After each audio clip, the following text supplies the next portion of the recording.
You know that feeling when something you've really poured energy into, maybe a community group or even just a fitness habit you were trying to build, start seeing people drift away. Oh, yeah, that little pang of, oh no, what did I do wrong? Or is this falling apart? Is pretty common. Exactly.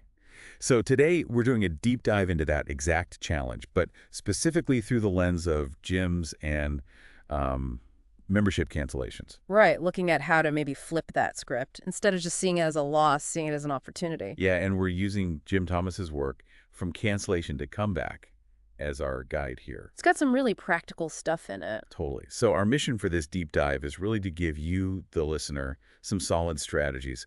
How to see those cancellations not just as like the end of the road, but maybe the start of a comeback. And it's crucial to say this isn't about, high pressure sales tactics to force people to stay. No, not at all. It's about understanding why people leave and building, well, better connections. Because, as Thomas points out, a lot of cancellations, maybe even most, aren't really about dissatisfaction. They're often about life just happening or losing momentum. Which is actually kind of good news, isn't it? It Yeah, means many are potentially winnable situations. exactly. That's the core idea we're starting with. It's a shift in how you frame the whole cancellation thing. Okay, so let's talk about that reframing, because honestly, getting that email or call saying someone wants to cancel, it stings a bit, feels personal. It really does. Your first instinct might be, oh, they didn't like the classes or the equipment isn't good enough. But Thomas argues most of the time, the real reasons are more, well, circumstantial. Things like their work schedule changed completely, or they moved across town, maybe they got injured. Yeah, or even, they feel a bit embarrassed because they haven't shown up in weeks. We've all been there. Definitely. Or maybe a small temporary money issue, or just feeling a bit disconnected from the gym vibe at that moment.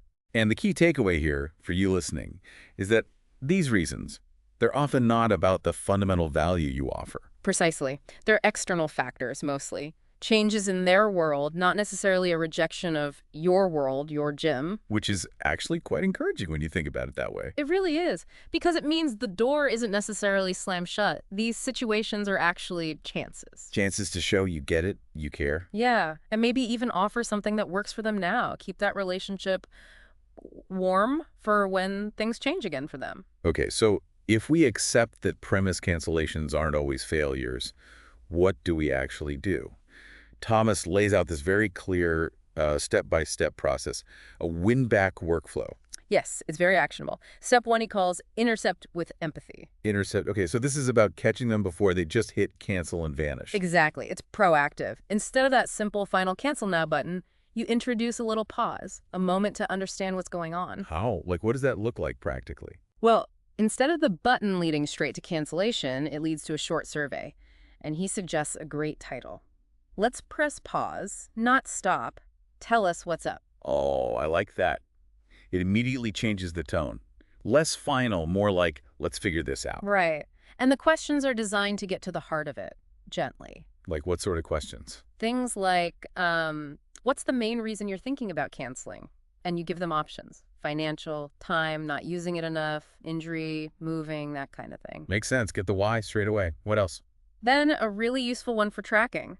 On a scale from 1 to 10, how happy were you with your experience overall? Okay, good data point.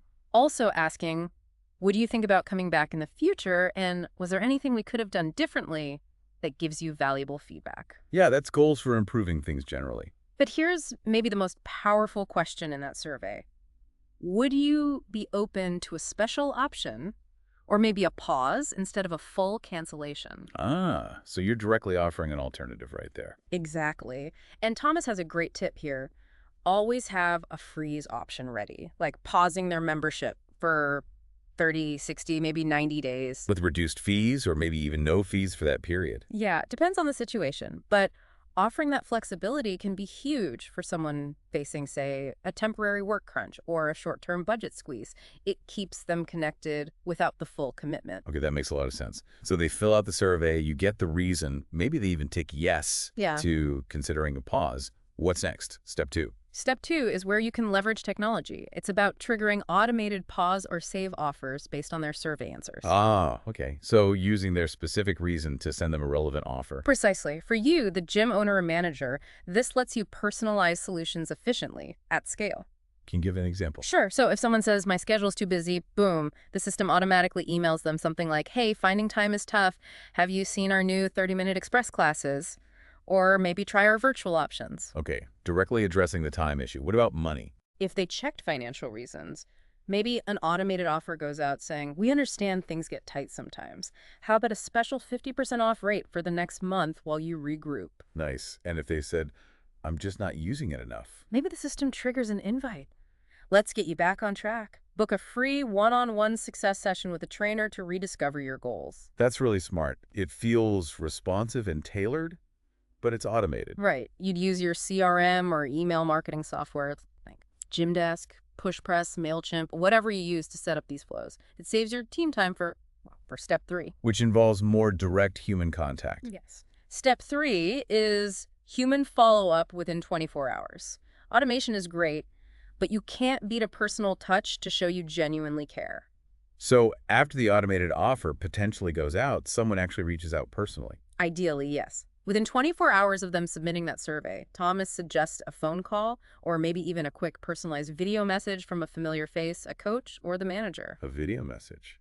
Interesting. Yeah, it can be really effective. But the key, whether it's a call or a video, is genuine empathy, not a hard sell. Right. So what might that sound like? He gives a good example, something like, hey, Sarah, it's Coach's name. I saw your note about being super busy lately. Totally get it. Life happens. Just wanted to mention we rolled out those new 30-minute sessions. Maybe that could fit. No pressure, but I'd love to set you up with a free week if you wanted to try. See, that sounds helpful, not pushy. It acknowledges their reason and offers a potential solution. Exactly. And Thomas has this great line, people cancel businesses. They don't cancel relationships. That's powerful. It really is. That personal outreach, showing you see them as a person, not just a membership fee, builds so much goodwill. Even if they still leave now, they'll remember that positive interaction. Okay, which brings us to the scenario where, despite the survey, the offers, the personal call, Yeah. they still want to cancel. What then? Step 4. Step 4, cancel with class. If they're set on leaving, make the exit process as positive and respectful as possible. This is your last impression. So no guilt trips, no making it difficult. Absolutely not. The goal here is to leave the door wide open for a future return. Thomas suggests a specific exit email sequence. Okay, what's in that sequence? Email 1 is simple. Goodbye with gratitude. Just a sincere thank you for having been part of the community. Appreciate the time they spent with you. Nice and simple. Email 2 comes maybe a day or so later. It's the come back anytime plus offer. Something like, we were sorry to see you go. If you ever decide to come back, your first month is on us. No reactivation fees, no hassle, no judgment. Making it really easy and appealing to return. Exactly. And then maybe a third email about 2 weeks later. This one could share a recent client success story, a little inspiration, and just gently reiterate that comeback offer. So keeping the connection warm, even after they've technically left. Precisely. And a crucial little housekeeping tip, Thomas adds, tag these people in your CRM. Something like past member warm or left on good terms. Why is that tag important? Because it flags them as people who likely didn't leave angry. They're prime candidates for future re-engagement efforts, which is step 5. Right, step 5, re-engagement campaigns. This is about proactively reaching out to those warm past members. You got it. Thomas suggests doing this periodically, say, every 60 to 90 days. The aim is just to stay gently top of mind, so when their circumstances do change, your gym is the first place they think of. What kind of campaigns work well for this? He lists several good ideas. A simple "we miss you" postcard or email with maybe a free 7-day pass. Physical mail. Interesting. Yeah, it can cut through digital noise sometimes, or invite them to a free seminar or a special workshop, like a Get Back on Track nutrition seminar offered on us. Value-added stuff, even for past members. Exactly. Also, simple things like automated birthday messages, maybe with a small rejoin offer tucked in. And he mentions a member alumni newsletter. What would that cover? Just late community updates, maybe some member spotlights or success stories. It keeps them feeling loosely connected to the positive side of the gym community. And again, automation tools, Gymdesk, PushPress, Trainerize, MailChimp can handle sending these out efficiently. Definitely. Set it up once, and it keeps working for you, nurturing those potential returnees. It acknowledges that life changes, right? Someone too busy 6 months ago might have more time now. Someone who had a financial blip might be back on their feet. So you're just staying present, ready for when the timing aligns for them again. Okay, that makes sense. So we've intercepted, offered solutions, handled exits gracefully, stayed in touch. What's the final piece? Step 6. Step 6 is absolutely crucial. Measure, tweak, improve. You can't just set the system up and forget it. You have to track what's working. Okay, what kind of metrics should you be looking at? Thomas is specific here. Track, month by month. What percentage of cancellation requests are you successfully turning into freezes or pauses? Okay, the immediate save rate. Right. Then, what percentage of members who do cancel actually come back within, say, 3 months or 6 months? The actual return rate. Exactly. Also, which specific win-back offers convert the best? Is it the discount, the free personal training session, the express class trial? Knowing which levers actually work. Yes. And another really interesting one, compare the lifetime value, LTV, of these re-engaged members versus brand new members. Why compare them? Because often, returning members who already know and hopefully liked your gym can become loyal again much faster than someone starting from scratch. Their LTV might actually be higher. Huh. That's a great point. And based on all this data? You tweak. Thomas strongly recommends A/B testing. Test different email subject lines for your offers. Test the timing. Does following up in 12 hours work better than 24? Test the wording of your messages. Constant refinement. Because what works today might need adjusting tomorrow. Absolutely. Consumer behavior changes. Your gym evolves. That commitment to measuring and improving is what makes this a sustainable strategy, not just a one-off tactic. Okay, so wrapping this all up then. The big message from Jim Thomas seems to be, cancellations aren't the end of the story. Not necessarily. Not at all. They can actually be the start of a new chapter, a comeback. It really boils down to seeing your gym, or any membership business really, as being fundamentally about relationships. And relationships sometimes hit pause or need a bit of understanding to get back on track. Exactly. It reframes churn from just a negative metric you fight against to an active opportunity to show empathy, build stronger connections, and ultimately cultivate more loyal, resilient community over the long haul. So a final thought for you, our listener, to maybe chew on. Think about these ideas, this workflow, beyond just a gym setting. Yeah, where else in your life, maybe a volunteer group, a project team, even just personal connections? Do people sometimes disengage or cancel? What small empathetic steps like the ones we discussed could you potentially take? Not to force anything, but just to understand their reasons, show you care, and maybe offer a gentle path back when the time is right for them.